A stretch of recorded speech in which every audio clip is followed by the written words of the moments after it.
அழகாக அலங்கரிக்கப்பட்ட கல்யாண மேடை, அழகான மணப்பெண் பார்வதி. ஆனா மணமகன் எப்படி வந்தாரு தெரியுமா?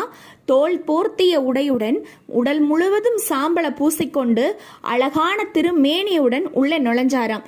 அவரை பார்த்த பயத்துல பார்வதி தேவியோடைய அம்மா மயங்கி விழுந்தாராம்.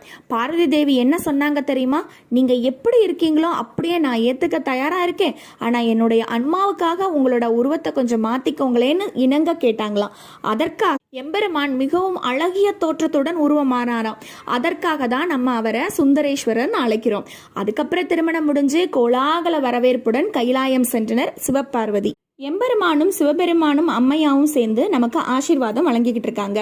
இதுல இருந்து நம்ம தெரிஞ்சுக்கிறது என்னதுன்னா, ஒரு சின்ன விஷயமா இருந்தாலும் அதை ஆடம்பரமா செலவழிக்கணும் அப்படிங்கிறத விட்டுட்டு அறநெறிப்படி நம்மளுடைய சிவபெருமானை மனசார நினைஞ்சு வேண்டிக்கிட்டு நம்ம செஞ்சோம்னா அனைத்தும் நல்லதாவே நடக்கும்.